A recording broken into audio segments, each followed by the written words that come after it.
Madame, Monsieur, bonsoir. Merci de votre fidélité. Il est 18h30 sur Oula, c'est l'heure du journal.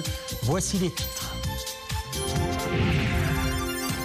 COP29 à Bakou en Azerbaïdjan. Le chef du gouvernement représente Sa Majesté le Roi au segment de haut niveau des chefs d'État et de gouvernement. Dans une allocution, Aziz Akhnouch met en avant l'expérience marocaine en matière d'adaptation climatique et la vision royale dans la transition énergétique. Dakhla, deuxième escale des journées économiques maroco-françaises. Après l'Aïoun, la délégation française composée d'une cinquantaine d'investisseurs et d'opérateurs économiques s'informe sur les projets réalisés au niveau de la région et examine le rôle que peuvent jouer les partenaires français dans cette démarche. Et puis nous irons à Tanger où un hôtel pédagogique voit le jour. Objectif, renforcer la formation pratique des étudiants aux standards internationaux de l'hôtellerie en vue d'accompagner la dynamique que connaît le secteur.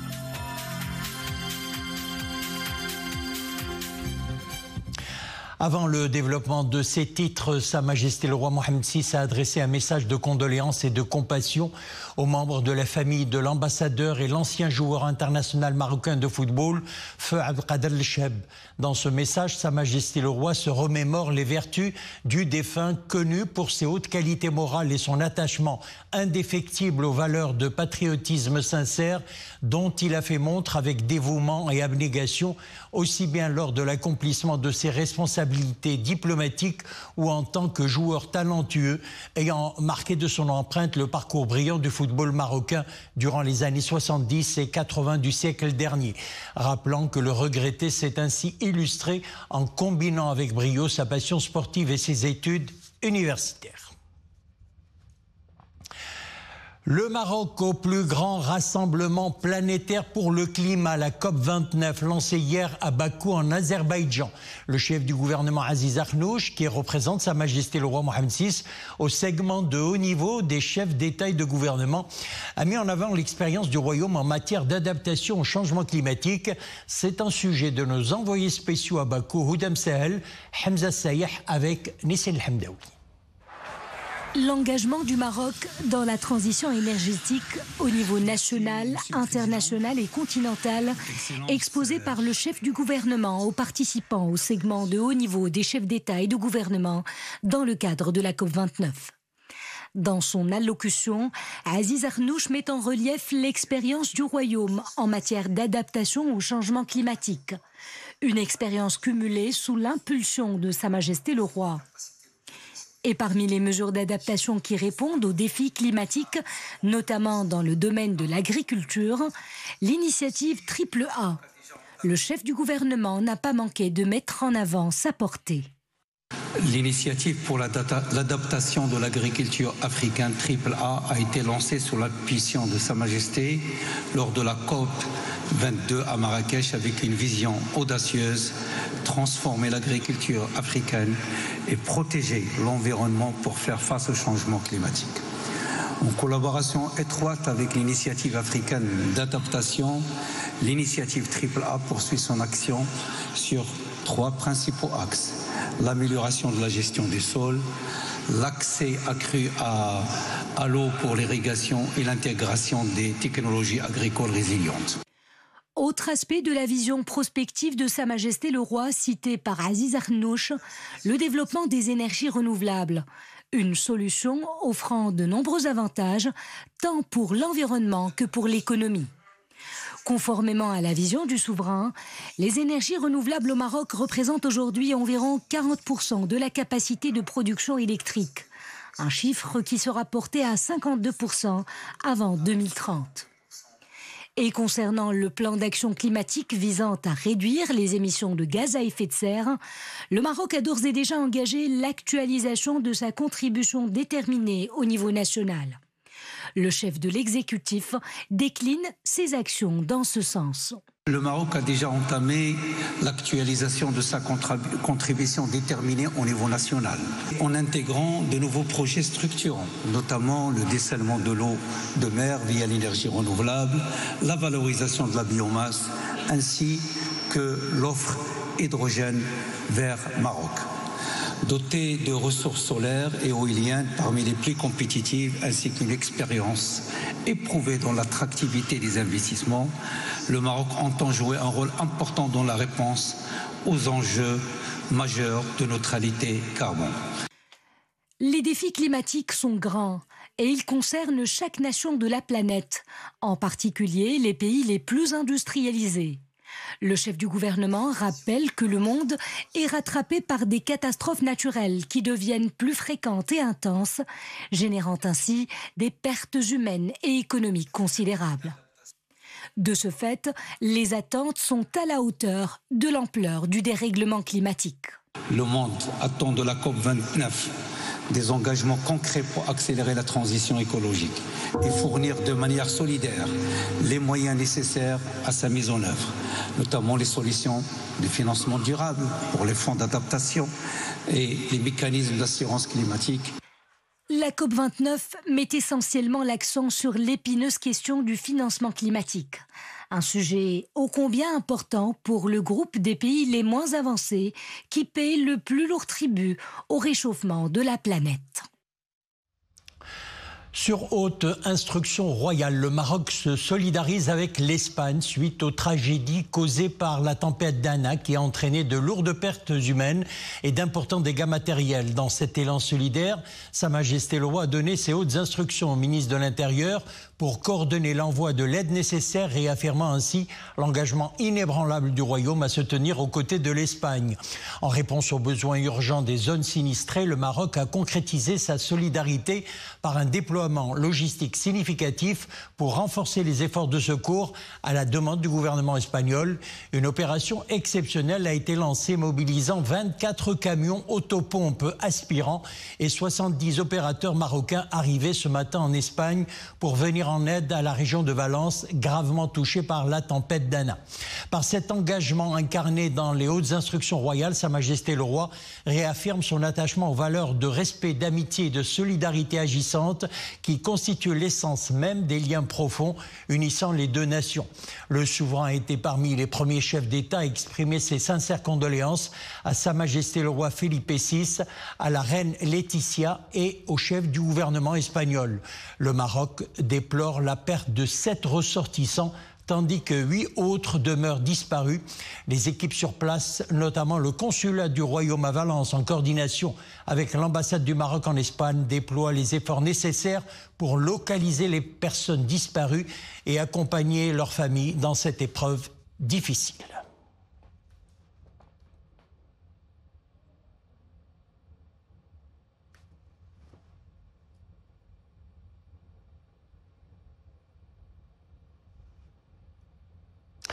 Le Maroc s'engage pleinement dans les efforts de transition énergétique et de décarbonation.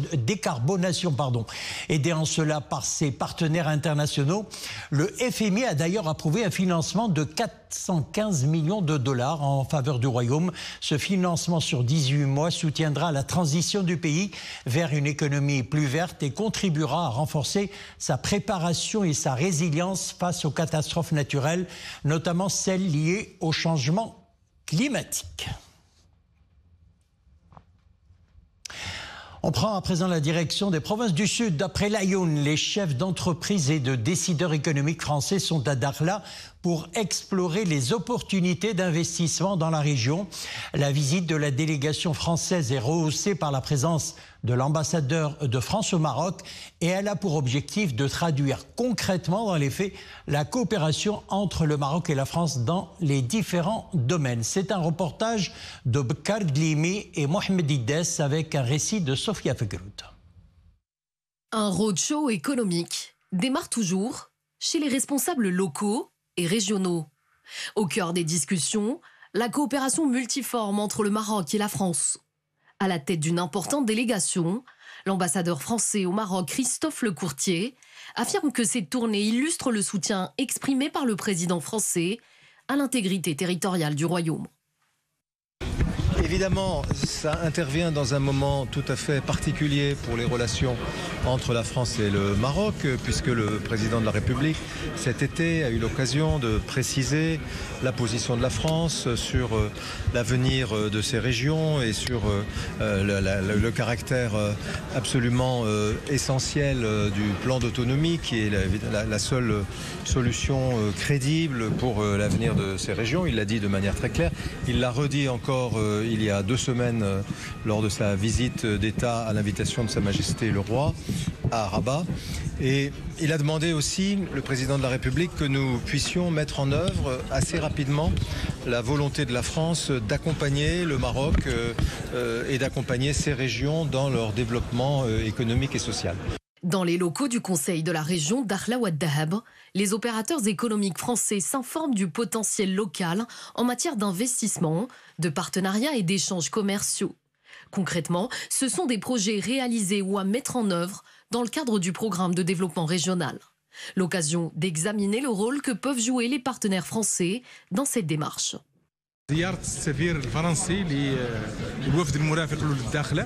La visite de l'ambassadeur français et de la délégation qui l'accompagne à Dakhla reflète l'engagement fort de Paris après la lettre adressée par le président français à Sa Majesté le Roi Mohammed VI sur la reconnaissance de la souveraineté du Maroc sur son Sahara. La visite de cette délégation traduit concrètement dans les faits cette position française. Elle a aussi pour objectif de permettre aux investisseurs français de découvrir les opportunités d'affaires à Dakhla, une région à fort potentiel.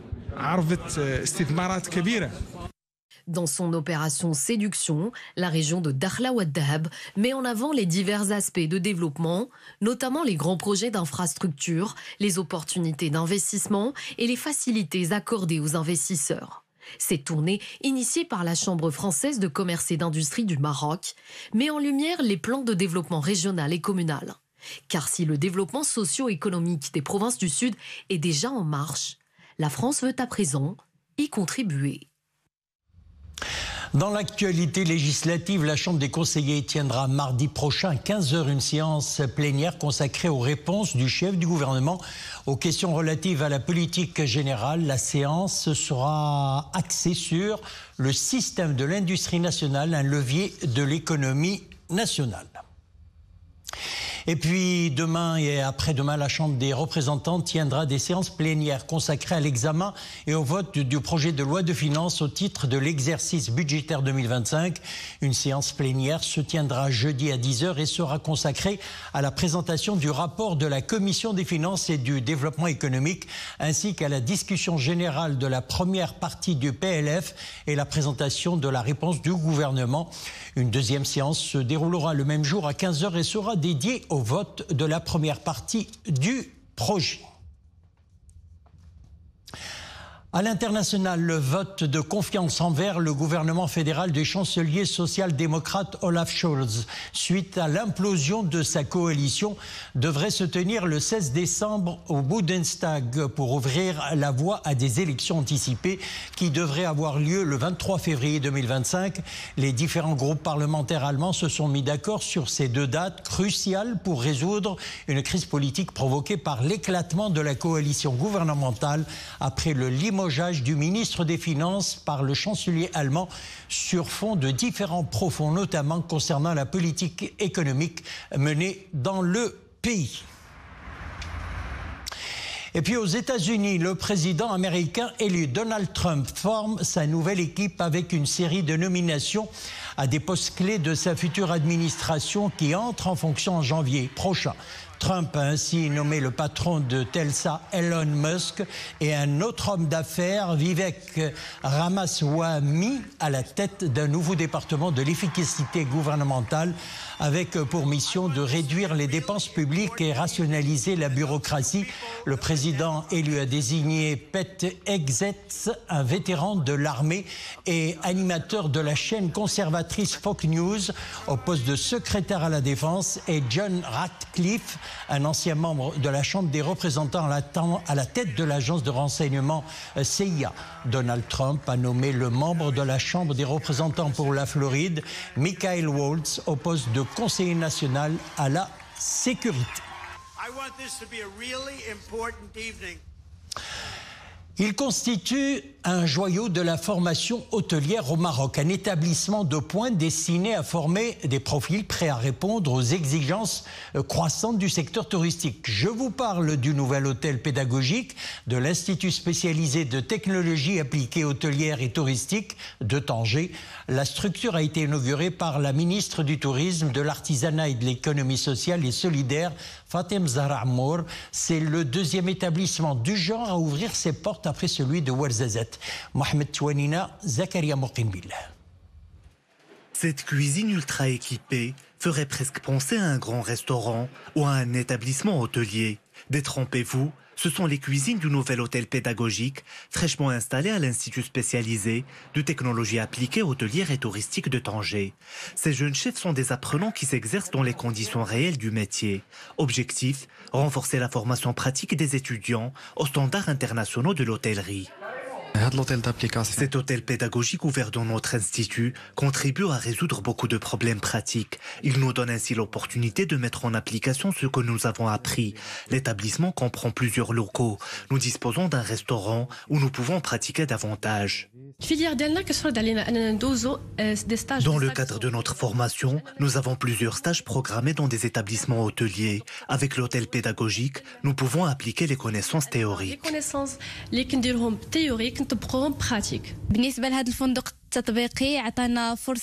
Cette salle de conférence nous sert à nous entraîner. Notre filière est axée sur l'organisation de séminaires, de réunions, de fêtes et de conférences.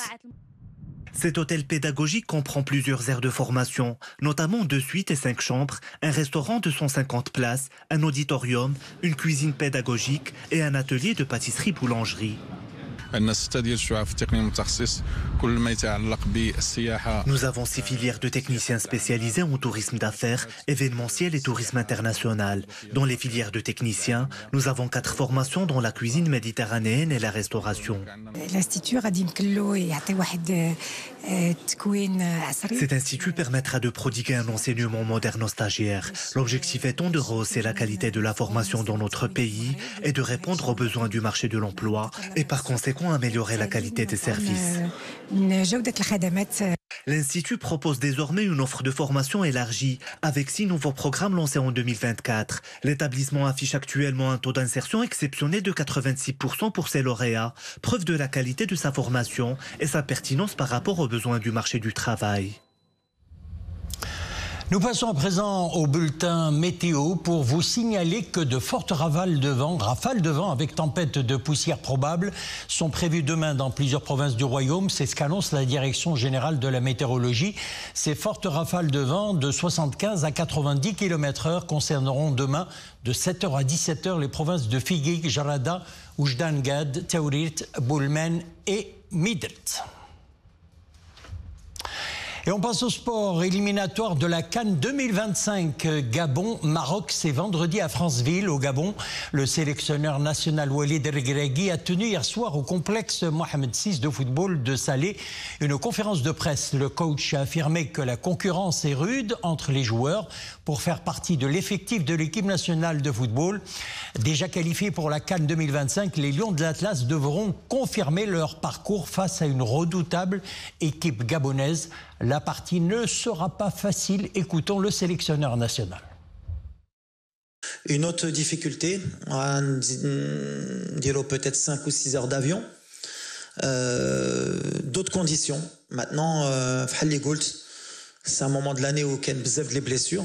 On a encore 2 joueurs maintenant. Il y a beaucoup de fatigue. Drari, les qui jouent معنا بزاف كيلعبوا la Champions League, l'Europa League كيلعبوا كل تلتيام. Depuis 2 jours, on voit qu'il y a beaucoup de fatigue, mais ça ne va pas être une raison de ne pas attaquer. Brennan Chounour pour le match, Brennan Prof la série d'Yenna, avec une belle opposition. C'était un match ouvert. Aujourd'hui, كمدرب ما غاديش نقول لك فرحان بهذا الماتش كان محلول بزاف parce qu'on aurait pu mettre 7 ou 8 buts, mais ils auraient pu nous mettre 3 ou 4 buts. Mais voilà, ça va dans l'évolution d'Yenna. On va y aller avec un bon état d'esprit, on veut continuer notre série. Walid Regragui est revenu également sur la convocation du milieu défensif du club italien Hellas Vérone, Reda Belhiyen, pour remplacer le joueur de Fiorentina, Emir Richardson, blessé sur celle également de Adem Messina. Nous l'écoutons. Adem Messina, c'est un défenseur central titulaire au Torino en Serie A. C'est vrai qu'il a une défense à 3. L'objectif d'y aller les 10 jours, il y a une chauffe sur une défense à 4 à l'entraînement Ba'da, chauffe il a à 4.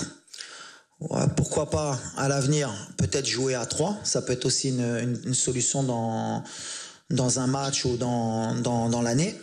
Ben, c'était déjà qu'ils reviennent dans le groupe et puis en plus on a des manques, la blessure d'El Shadi, un défenseur central gaucher ou là Ken Naïef blessé qu'on a mahlouin dans le match l'akhar ma ykunch. Donc voilà, c'est comme ça la pensée qu'on a eue pour Adem. Et puis c'est l'occasion, Anna, aussi dans ma revue d'effectifs, de voir un joueur titulaire de Serie A qui joue à ce poste-là. Et comme tu l'as bien dit, c'est un chantier pour nous de trouver des défenseurs centraux de haut niveau aujourd'hui pour nous. Donc c'est un peu mon axe de pensée sur ce rassemblement.